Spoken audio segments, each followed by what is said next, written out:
Let's go.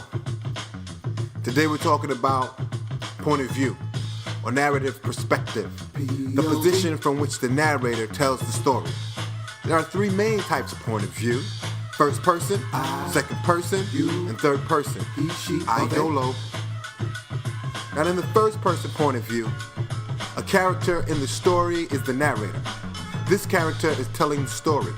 The narrator uses pronouns like I, me, and we. In the first person point of view, the readers learn about the events as the narrator learns about them. POV. The next type of point of view is second person. You use the second person point of view to address the reader, as I just did. The second person uses the pronouns you, your, yours. We use these three pronouns when addressing one or more than one person. Second person is appropriate for email messages, presentations, and business and technical writing. It's often used in instructions and recipes. The next type of point of view is third person. It's when the story is being told by an outside observer, someone who is not in the story.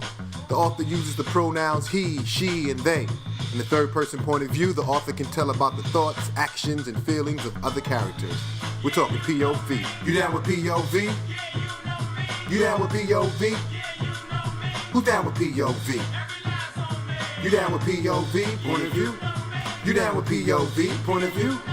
You down with POV? Point of view? Who's down with POV? YOLO. What does an author consider when choosing a point of view from which to write a story?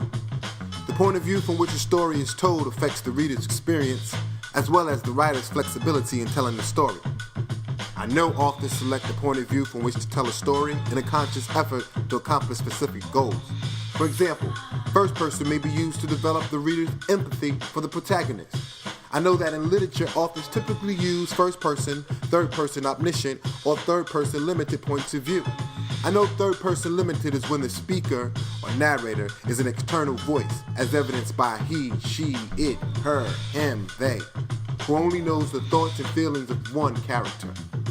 I know third person omniscient is when the speaker is an external voice who knows the thoughts and feelings of all characters. You down with POV? You down with POV?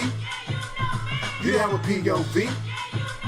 Who's down with POV? Every last author. You down with POV? Point of view? You down with POV? Point of view? You down with POV? Point of view? Who's down with POV? Every last author. I know authors make choices about point of view to control the development or pace of the story, plot, characters, themes, etc. I know an author may choose first person to offer readers a deeper understanding of the main character. I know an author may choose third person omniscient in order to create more complex plots. I know third person limited point of view offers the writer more freedom than first person, but less than third person omniscient. And I know that authors sometimes use more than one point of view to tell a story.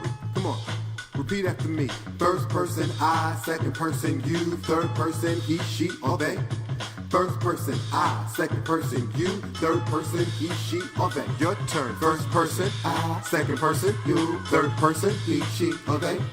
First person I, second person you, third person he, she, or they. You down with POV? You down with POV? Who's down with POV? Every author, homie. You down with POV? You down with POV? You down with POV? Who's down with POV? Every author, homie. First person I, second person you, third person he, she, or they. Point of view. First person I, second person you, third person he, she, or they. Point of view. First person I, second person you, third person he, she, or they. Point of view. First person I, second person you, third person he, she, or they. Point of view. POV. IUE. POV. I, you, she.